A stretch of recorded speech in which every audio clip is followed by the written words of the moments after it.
AIESEC? AIESEC is the world's largest international youth-run organization which functions with the objective of developing youth with their leadership abilities. We have been providing leadership activities as well as international internships and volunteering experiences for global youth. What is AIESEC in University of Sri Jayewardenepura? AIESEC in University of Sri Jayewardenepura has been giving opportunities for graduate youth to empower their skills and talents for a long time. We have been enhancing our local committee by providing high-quality experiences and services to our members and exchange participants. What is Outgoing Global Talent and Outgoing Global Teacher? In AIESEC, the Outgoing Global Talent and Outgoing Global Teacher are responsible for providing globally recognized internships for the youth to develop their future career. Our internships are offered in all fields ranging from engineering, IT-related opportunities like software development, software engineering, business-related opportunities like business administration, business development, marketing, language teaching, as well as subject teaching. What sort of benefits does it offer? All our opportunities are facilitated with more benefits like free accommodation, free food, free airport pickups, and also a dazzling monthly salary. Other than that, the intern gets a globally recognized certificate, gain a multicultural working experience, can expand their professional network, and most importantly, they can kickstart their career with a bunch of novel experiences. What is Outgoing Global Volunteer? The Global Volunteer Program of AIESEC provides a cross-cultural volunteering experience in different countries for youth from aged 18 to 30 with the motive of developing your leadership skills. Our volunteering projects are aligned with Sustainable Development Goals, which allow you to contribute to a greater social impact in an environment out of your comfort zone in a period of 6 weeks. Free accommodation, free meals, airport pickup and departure support, international recognition as a global volunteer are some of the endless benefits you can get as a global volunteer. Your radiant future is calling you. Take the best move to start a new version of your life. Get in touch with AIESEC.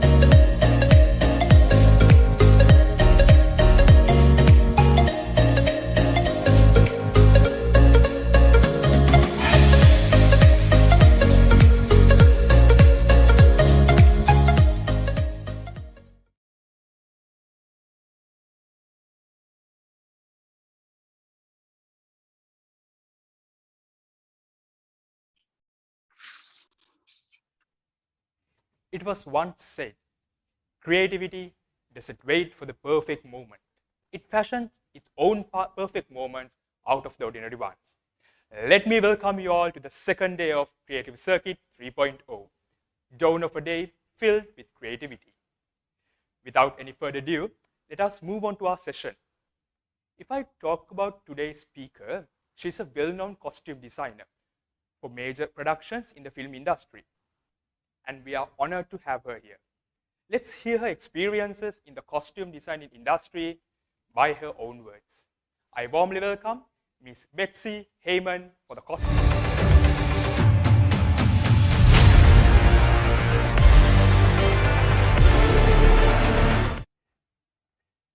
Happy to be here with you. Right. How are you doing? It's a pleasure to have you on board with us for Creative Circuit 3.0. Thank you. Shall we move on with our sessions now? I have few questions ready for you.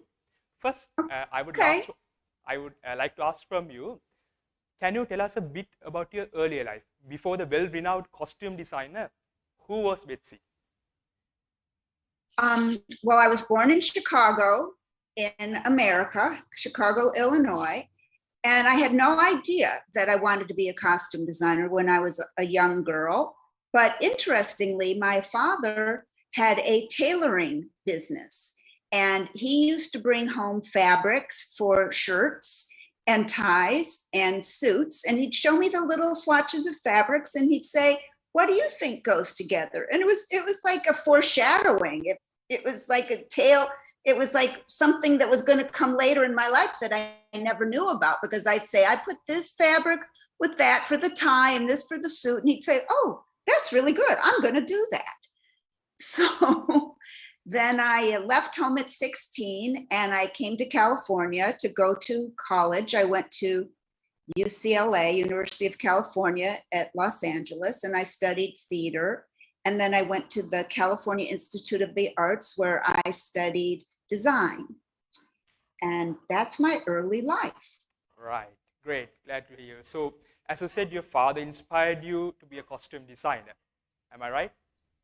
Well, looking back, it was the beginning of me finding this career. I never thought about it. The career was suggested to me, which we'll get to in your further questions, much later in life. But yes, he was the first step. Great, glad to hear that. So, if I ask from you, what are the essential skills that costume designing artist requires? You're going out of order, Bindu. Okay. So what skills do you need to be a costume designer? You need to be interested in being flexible, working in a team, wanting to get your director and your actor's vision of their character onto the screen. As a costume designer, I'll just jump around a little bit. We start with a director or producer will call me. Maybe an actor has asked for me. You don't know where it's going to come from, but they send you a script and you read the script and you kind of want to understand the story in the script the same way the director does, because you then prepare some images or some conversation that you want to have with them to show them that you understand. And if they like what you have to say, if you're in sync with them. So your skills kind of have to be a willingness, like I said, for flexibility and to want to be a part of a team that gets the director's vision on the screen. It's not a solo enterprise. Okay, we got you, Betsy. So I would like to, we are eagerly waiting to listen about your first project. Can you tell us about the first project you have done as a costume designer? Yes. The first project I did as a costume designer was this giant movie. I had worked with the producer. I worked my way up from seamstress. So I had every job. And my last job prior to my first job as a costume designer, this producer had watched me and I guess he saw potential in me. And he said, "I'm doing a movie in Europe and I would like you to do the Americans." And I said, "Oh, well, I would love to. That's fantastic." And then he said, "Well, you know what? We've got some actors in London. I'd like you to come to London and do the English-speaking actors," because they were filming in Croatia. And I said, "Oh, how great, fantastic." So, and then when I got to London, they said, "I think you need to come for 2 weeks to Croatia because nobody here speaks English, and to help the actors, you should come too." And when I got there, the director said, "You cannot leave me here. I need you." And that was my first job. And it was this giant period film in 1928, I think, was something like in the 1920s. And I spent a lot of time on my hands and knees with a stick drawing pictures in the sand because I didn't speak Croatian. And it was it was like trial by fire, my first experience. And it was fantastic. Glad to hear about that. That your first initiative was with a giant movie. Glad to hear about that. So could you tell us the process of a costume design, how it applies when it comes to motion pictures?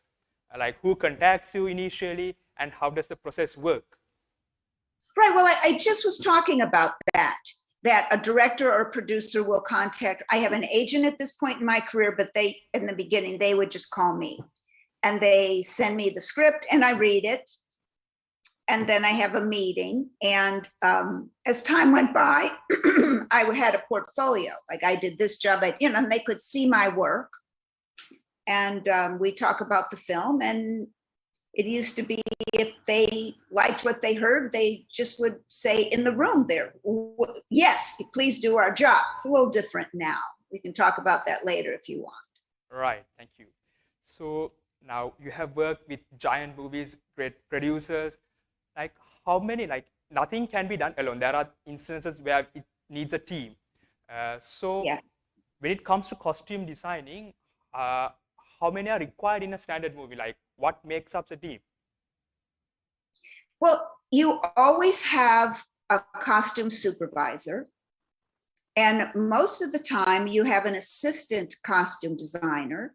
And then you need at least 2 people on the set.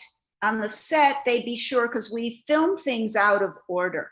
So let's say you and I are here now and I have the scarf, it's tied around my neck, your shirt is buttoned. I think you've got like, is that one button undone? I can't really tell. So the person on the set, we may come back to this in a week and they remember, they take notes and they say, oh, Bindu had this going on and you had that going on. So those are the people that work on the set. And then I always have a tailor, alterations, or if I'm making something, a design from, from one of my drawings or my brain. So that's the core group, but the bigger the movie, the more helpers you need. We got you, yes. The bigger the movie, the greater the help you need. Yes. Yes, I mean, and like when I started out doing Westerns, and in Westerns, all the clothes have to look dirty and old and, washed on the rocks by the stream of the river. And so then you have what's called a textile artist, who I will make, like in Godless, which is a series on Netflix right now. We made it a few years ago, but it's still on Netflix. And it's a Western, and we made everything. And then I had a textile artist beat everything up so it looked old. Yes. So, it grows as your needs. Your creative needs dictate the amount of people you need to help you. It's great to know that there's a huge process behind the things we see. We might see it as the audiences and the spectators, we might see just a costume, but there's a lot of effort put into that. We really admire Absolutely. that. It's glad to know. Yeah, I mean, for example, in Almost Famous, everybody thinks I just went to the thrift store and bought secondhand clothes. But every single piece of clothing in that movie, except for the blue jeans, was my design.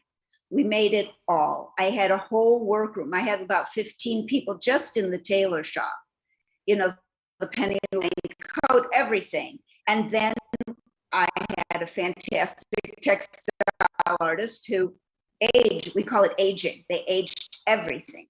And I fooled everybody, and that's great. That's what I want. I want it to look natural. I want it to look real. Yes, that's why you are the best, and your work have been absolutely great. I have a very interesting question for you now. You have done so many projects so far. So what was the most challenging project you have done so far, out of the many you have done? I know this is kind of a wimpy answer, but every project presents a challenge. You never know what's going to happen the next day. And you could say to me, what was the challenge of this? Or what was the challenge of that? And I would give you a challenge. And I really thought about that question because I knew you were going to ask me. And all I could think of is one of the reasons I'm suited to this job and I love this job is it's a different story every time. It's a world that I get to create. It's not fashion. It's not what's in fashion. It's what is the character about. And every time it's something different. And as you can imagine, throughout your life, at different points in your life, there have been different challenges. And so I can't say that one was more challenging than another. Right. So I guess that was the most proudest. How can you say now? We spoke about the most challenging project you get. So what was the most proudest moment in your career as a costume designer? definitely have one of those that'll be with me forever. I did a film called Green Book, and it really was, I wanted the job from the minute I read the script. I was prepared to wade out into moving traffic to get this job, and it's not in my control, but I got the interview and I was so happy, and we didn't have a lot of money. And I spent a lot of time myself going through vintage clothing, finding samples, you know, all the people in the background at all the music concerts. And it was a marvelous, marvelous experience. I mean, Viggo Mortensen and Mahershala Ali, they're two of our best. And Peter Farrelly is like a legend in his own right. And so the proudest moment for me is Green Book won Best Picture. And when Pete Farrelly got up on the stage and he put the Oscar in his hand, and he said, you know, because he had also won for Best Screenplay, and he got Best Film or Best Director as well. And he just said, you know, there's something I forgot. I would like to thank Betsy Heimann. I thought, I mean, that's the proudest moment that somebody, it was the first time in my career that somebody verbalized in front of a lot of people their appreciation for what I bring to the job. Yeah, so happy for you, and congratulations from our side as well. Like, of course, you deserved it so well. The dream come true. I must have had like 60 texts in a 1 minute period. All my friends like, what just happened? What just happened? You know? It was really cool, really super cool. Right. Well, I was listening to a previous interview you had. So there you say, once you get a script, you grasp whether you can do it, or sometimes if the script doesn't go to your head, you think, no, it can't be done. So what makes a design concept something into tangible? Can you take us through that process as well? That's a really good question. Thank you for asking. It's a very hard job. It's very long hours, and you've got to be in for the long haul. You've got to be in for the challenges, and you've got to be in for the ups and downs. So when I read the script, something has to grab me. You know, maybe it's Pete Farrelly calling for another job. I mean, you know, maybe it's a relationship I have with the director, a relationship I have with an actor, then you go on trust, you know, because they're calling you back, and we are only, I mean, we really are, survival as a freelance person in any field is connections and contacts. So, but sometimes I'll read the script and I just don't think I have anything to bring to the party. Does that make sense? I mean, and so it's not that it can't be done. It's just that I don't have it in me to do it. Is that the question you're asking? Yes, of course. You perfectly gave the answer to the question. Thank you. So moving on, how does it feel to be the costume We froze designer? up somehow. Did I freeze? You're frozen. Am I audible to you now? What? Am I audible to you now? No, you're frozen. So I can't, I am having trouble. Okay, now you're back. Can you say it again, sorry. please? We are having some technical difficulties. So my next question to you is, how does it feel to be the costume designer for one of the greatest movies ever made, a timeless masterpiece in Hollywood? Of course, I'm speaking about Pulp Fiction. I know, it's really, it changed the course of my career, that film. It just feels remarkable. I mean, Quentin was, his enthusiasm was contagious. We had so much fun. We did a lot of research. There's a lot of research involved in costume design that we can touch on later if we want. But he and I did a lot of the research together, and we drew on our relationship that we had established with Reservoir Dogs. And then it just felt so great to see him do another movie and come into his own and have it be so well received. And it just feels wonderful. I don't know what else to say. Of course, you should be like, okay, let's go through, let's walk our audience through the designing process as well. Like there should be a lot of thought process behind this. So let us take our audience through how you came up with the theme and how it all worked. Okay, well, you know, every director has their own method. And the method that Quentin and I started with Reservoir Dogs, we continue with Pulp Fiction, which was we met at a diner. Do you know what a diner is? Like a little cafe, a small cafe. And we did the whole movie visually together. You know, we just went over all the characters, all the scenes, and he kind of expressed to me what he wants. It would be like, I said to him, well, I think that Sam Jackson and John Travolta, they're like Reservoir Dogs. And I think we should use that, you know, costume on them. But for example, John Travolta's should be made of linen so that it always looks wrinkled and he just always looks a mess, because that was his part of his character. And I said, and I think with Sam Jackson, we should take it back a little bit in time and do a really small collar on his shirt and make him almost look like a preacher, but still in the black suit with the shirt and tie. And I said, and you know, John Travolta is kind of a cowboy, so I think he should have a bolo tie, not a real tie. And Quentin liked those ideas. So then we had watching some cartoons and some things, and he showed me a cartoon for Speed Racer. And I said, you know, that t-shirt, that Speed Racer t-shirt would be really good on Eric Stoltz. He plays the drug dealer. I said, wouldn't that be great if this guy, you know, I say things like, okay, so this character never leaves his house. He's in the house, people come over, they buy drugs from him and they leave.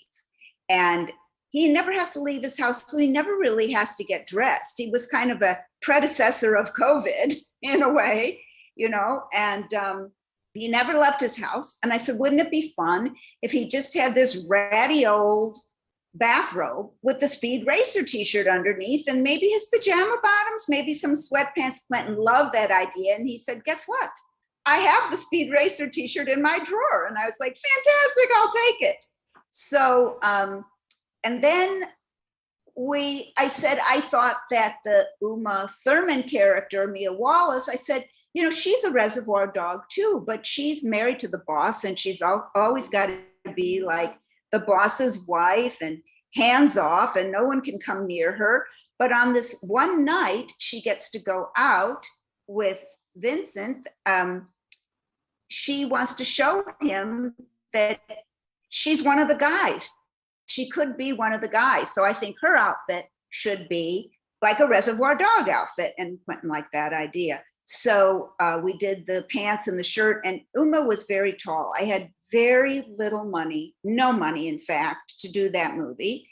And I couldn't find a pair of pants, black pants, that were long enough for her. So I said, what do you think, Uma? Let's just cut them off. Let's just cut them off like a pedal pusher, like an old fashioned style. It kind of could be cool. And she said, oh, okay. So then we got the crop pant. And then she said, oh, but my feet are large. What are you going to do about my feet? I said, oh, we're going to get you some gold Chanel slippers, because Chanel for the money, because you're married to the boss and he's got all the money, Marcellus. So let's put the money into the feet.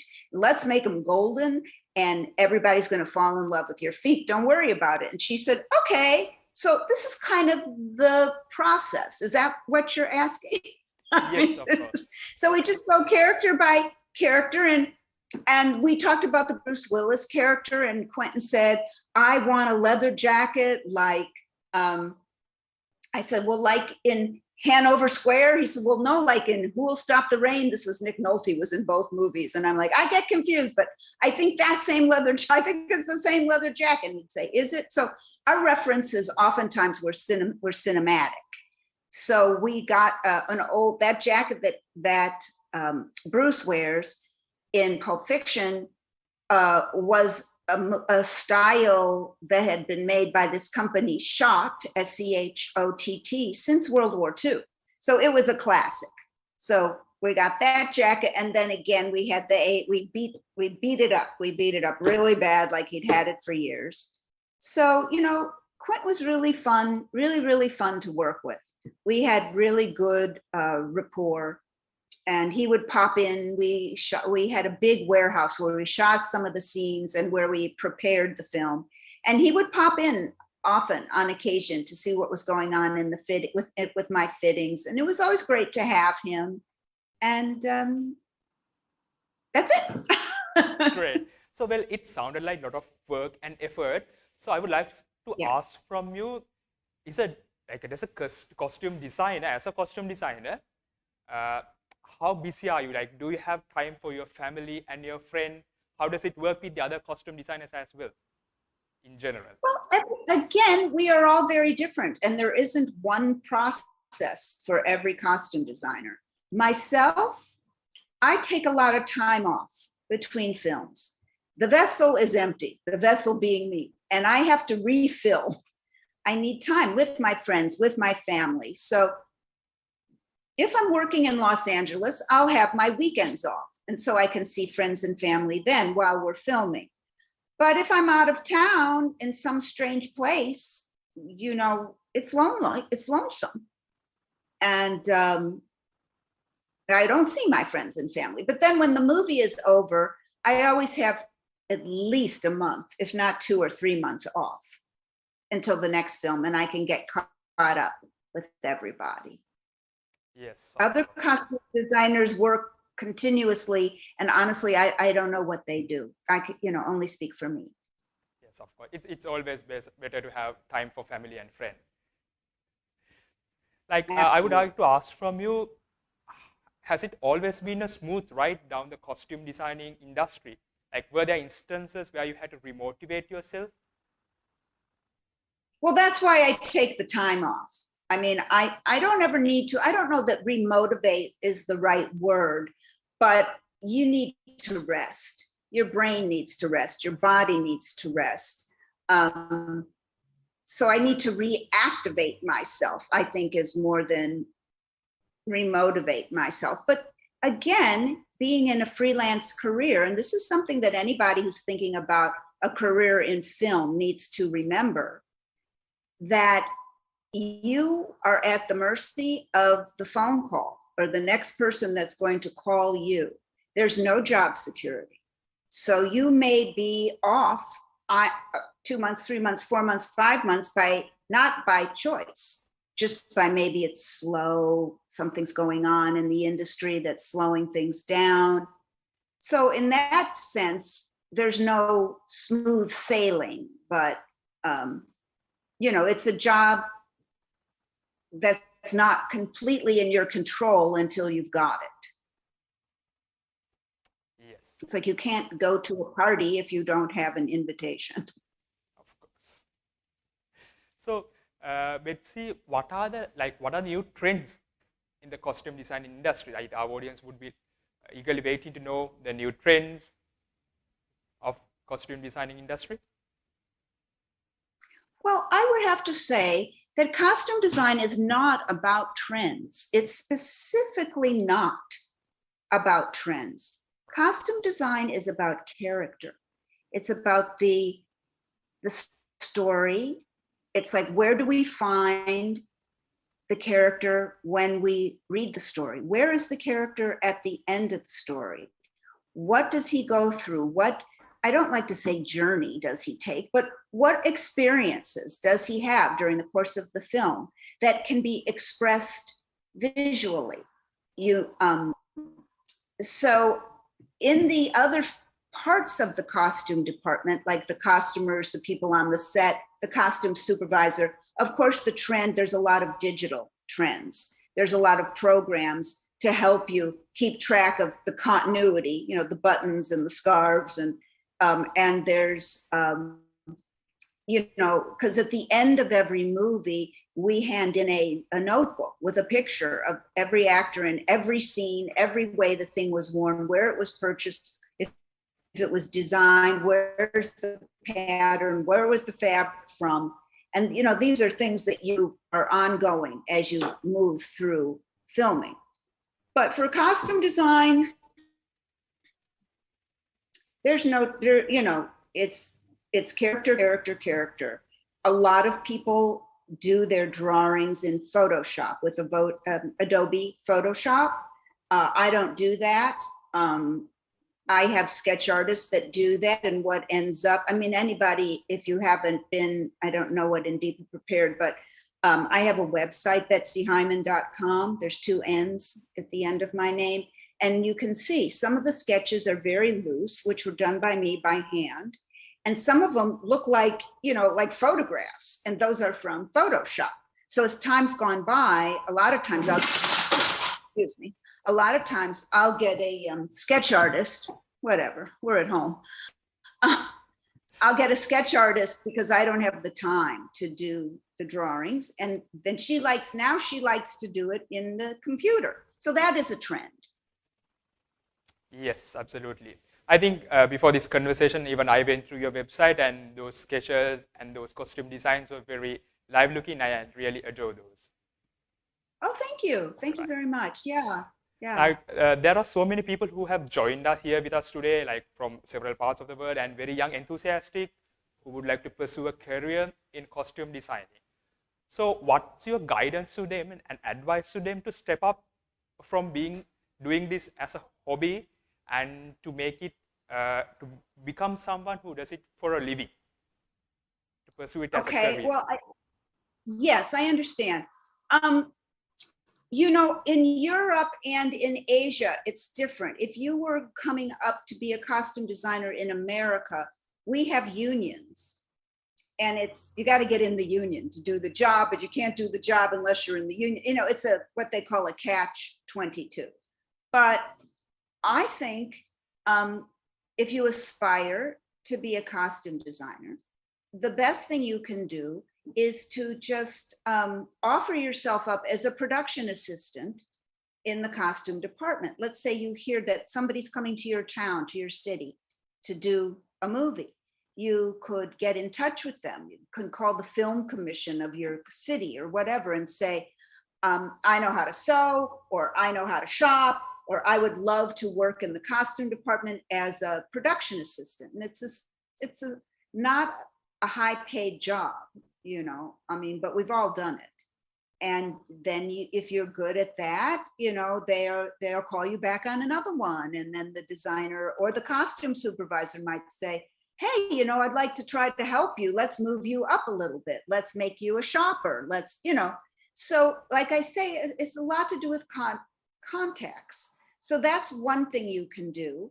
The other thing also is commercials. If you know that you could even just, if you see somebody on the street is filming a commercial, I mean, you have to be really bold, and you have to like have a strong desire, because it's not easy.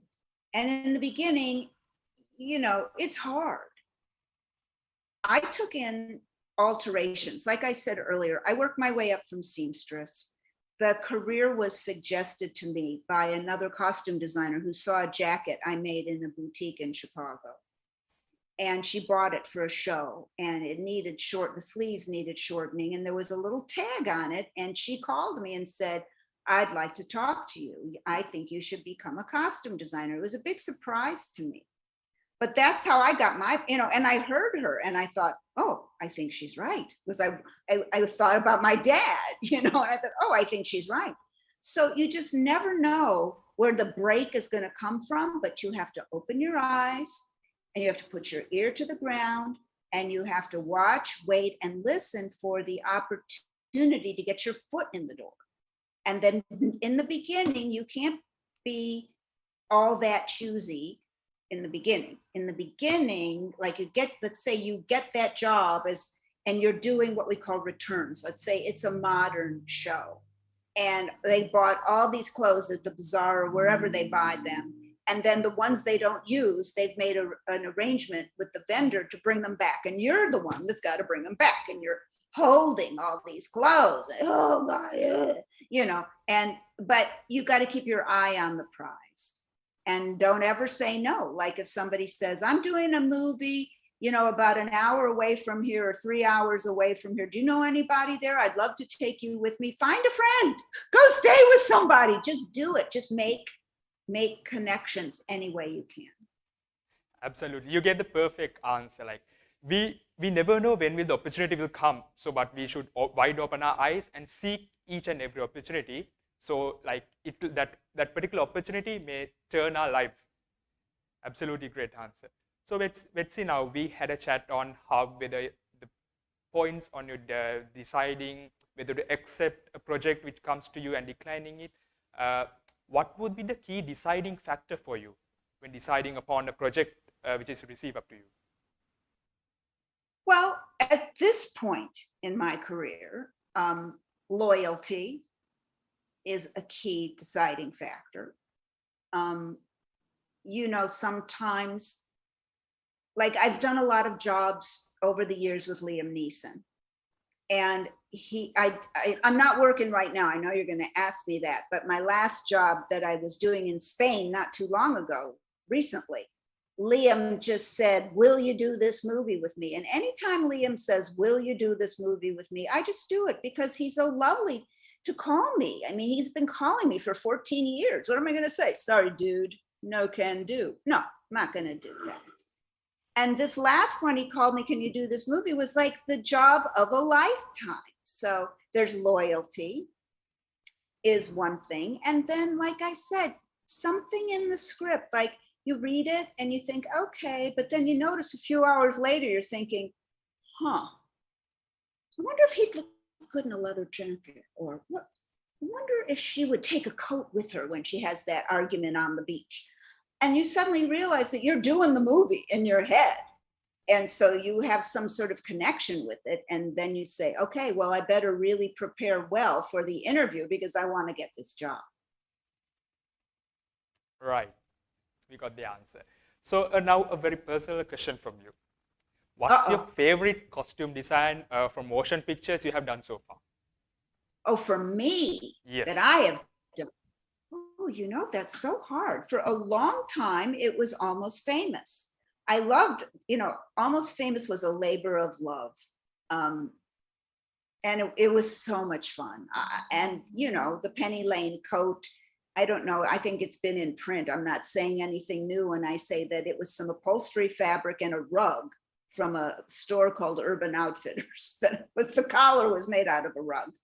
So it was such a great experience. But then Godless, which was the Western I talked about earlier, that also was an homage. That was an homage to my mentor, because my mentor, the guy that gave me my break eventually, was John Wayne's costumer. His name was Lester Bayless. He passed away recently. And in the beginning, up until the time of Reservoir Dogs, I was doing a lot of Westerns. And so then all these years later, I'm doing a Western, and Lester was still alive, and he was so thrilled with the job I did. And I was able to show him and combined everything I'd learned since he taught me everything else I'd learned. So then that was my favorite. And then Green Book was my favorite. I'm so fickle. I think that I just wait till I have such a strong connection to the material that one, you know, each one after the other becomes my favorite. Right, great. You mentioned that your mentor was John Wayne's costume designer. How was that experience, like the mentorship you received from him? And it was, but it should be it must have been a great opportunity for you as well. You know, and I realized, you know, sometimes when we're in things, we're in them, but we don't have, you know, we're not thinking about them philosophically. And it was a sad occasion. I was at Lester's funeral, but when other people got up and started speaking about him, I realized that he had trusted me and he had recognized my ability from the very beginning and gave me opportunities. Oh, what's that? Oh, hold on. I'm so sorry. I don't know what's going on.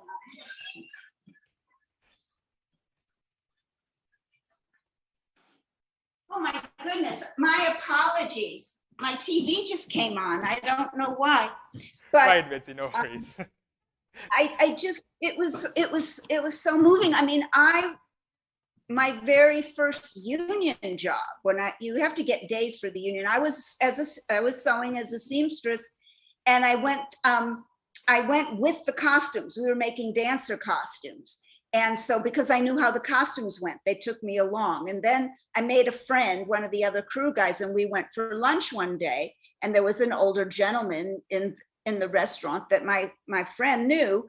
And he introduced me to him. And I said, oh, it's so very nice to meet you, but I'm sorry, I've got to go back and dress the dancers. And Luster, John Wayne's costumer, followed about 20 minutes later over to the set where I was working. And he said, you know how many people would have blown off their job just to get their foot in the door with me? I really appreciate your commitment to the career, and I would like to take you on my next movie. And I said, but I don't have my union days. And he goes, I'll get them for you. So it's like I'm saying, these opportunities, you never know where they're going to come from. We should never miss out the opportunities. Like, we never know what the time is. No, you really don't. And he, and then, cut to all these years later at the funeral. I mean, he had me designing the women's clothes for these big time Westerns that, because he didn't want to do it. I wasn't getting credit for it, but he just knew I could do it. And he used to joke around with everybody and say, watch out, we're all going to be working for her one day. So it was everything he taught me, I've used every day of every job I do and more. And I was so happy to show him the work, the trailer for Godless and the work from Godless. And he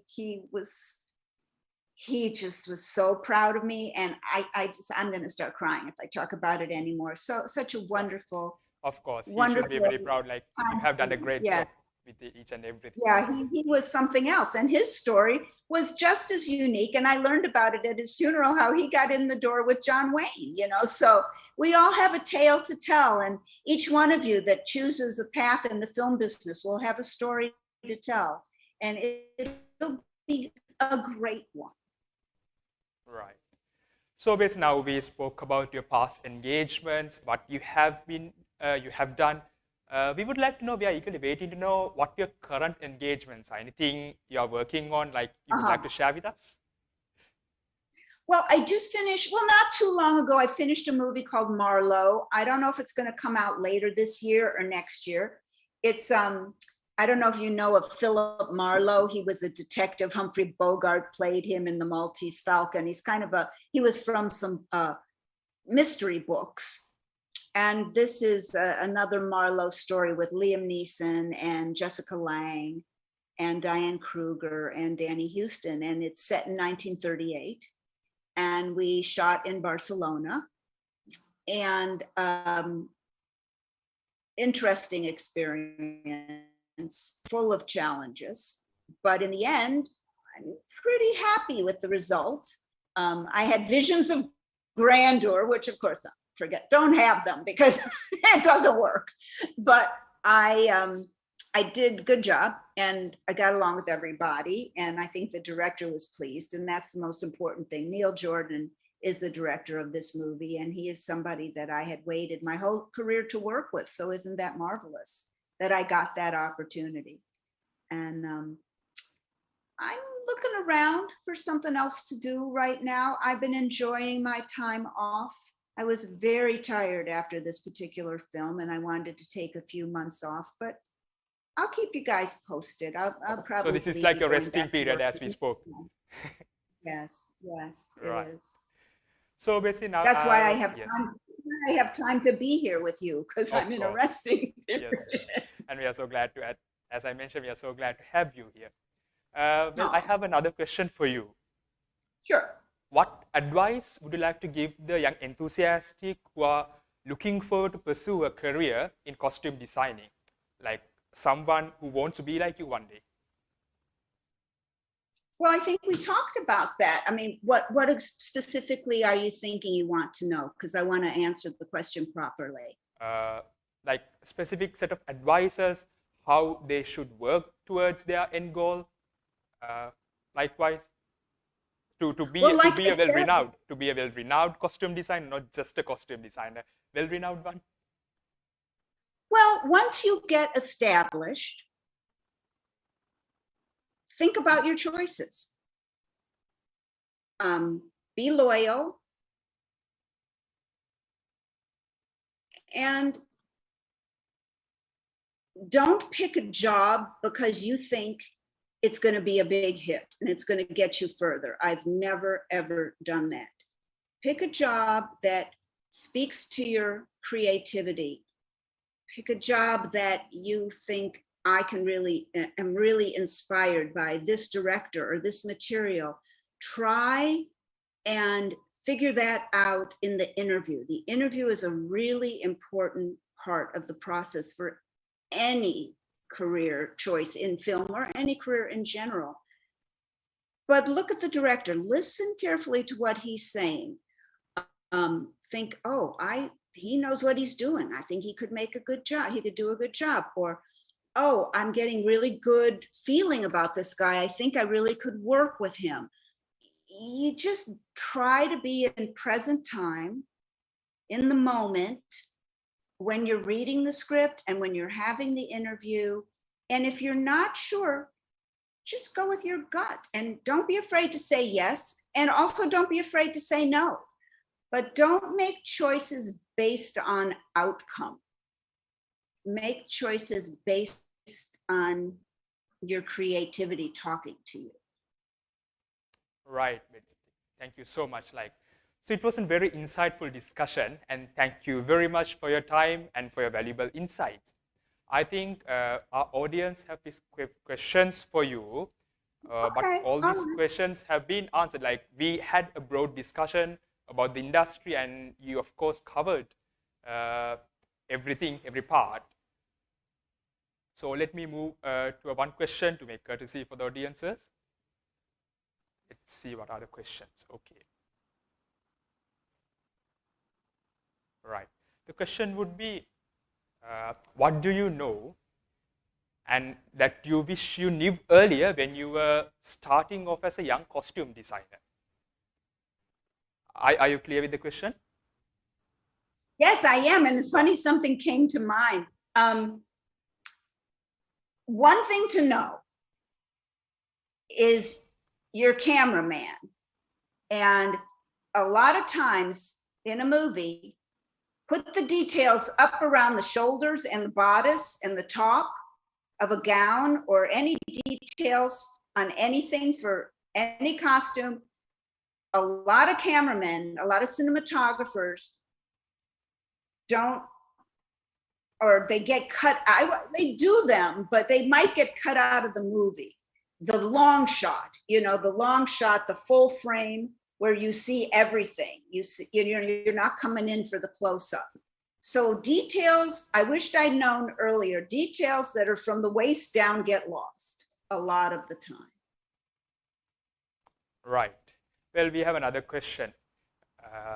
It's based on actual technology, and everyone also know that everything evolves with technology. And you mentioned earlier it was sketches, and now Photoshop comes into the play. So other than that, what are the new aspects in technology which has come to play a part here in costume design? Well, like I said, costume design isn't about technology, it's about character. I do a lot of research, lots and lots. I researched, like Jerry Maguire, I didn't know anything about football, and I watched every game, like who's on the field? Who's that guy with the whistle around his neck? Who's that guy in that outfit? What is that guy doing? So all kinds of research, like reality, things from the past, anything to communicate your ideas. And it used to be that I would just find them, cut them out, put them on a board, paste them down on a board, and take them, not only for the interview, but after the interview, like we call it a mood board of the different characters, so that the director can see where you're going. And if he likes that, then you keep moving in that direction, or maybe you change directions if he has some input for you. So nowadays we do that all in the computer. We do it in Google Slides or like one of those keynote or something presentations. A lot of the time I'll just get my images and put them into my computer, and then I'll have somebody help me. But just the other day I was practicing, because you don't always have someone to help you, making these boards in the computer. So that's the only other technical thing that I do. Other designers might be more technology oriented, and I don't know what they do. I know that we all make these boards and we do them in the computer now because they can be sent to a group of people. If you're a director, let's say sometimes you're prepping a film here in Los Angeles, but we're going to be shooting in Atlanta. So the director goes before you go. So you want to put it all in the computer and send it to him. And then you have these conversations about these boards, long distance. And we do the Zoom. I did a couple of fittings on Zoom. That was bizarre, but yeah, I did that. Perfect. I think we absolutely answered the questions which we had from our audiences. One final question from our end. Any other thoughts which you'd like to share with our audience, as well as what's your opinion and what's your insight ideas on what we are doing here from Creative Circuit 3.0, like where we try to inspire the backstage heroes like you? What are your thoughts on that? I think it's so fantastic. I was very impressed by what you're doing. And I was it was very impressive to me that you were interested in the work of costume design. It's not that we are ignored, but it's really hard for people to understand what it is that a costume designer brings to the film. And we bring a lot. And if you're good at it, nobody might notice. I kind of come from that school of don't look at me, but it rings a bit, it rings true. And I was just so impressed that you took the time and you had the interest in wanting to know more about costume designers, because we really, really appreciate your interest in us. And the little movie you showed in the beginning was excellent. I think what you're doing is terrific. Thank you so much. It is our great pleasure to get that kind of appreciation for our initiative from your end, and we are absolutely pleasured.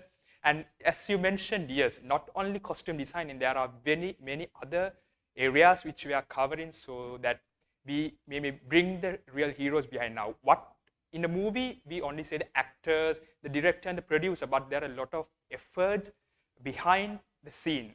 There are so many things done. So this initiative, Creative Circuit, is where we bring out that heroes behind the screen.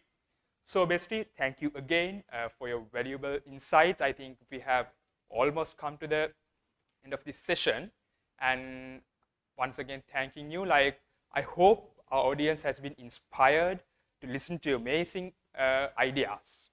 Right. Oh, I hope so too. And I thank you very much for thinking of me. I really appreciate it. Right. Concluding the session, a small reminder to join our next session at 3 p.m. With a discussion about makeup artists by Mr. Sean Genders. So, ladies and gentlemen, we have come to the end of our session. Signing off, I'm Binuru Fernando, and hope to see each and every one of you during our next session. Thank you and have a great day.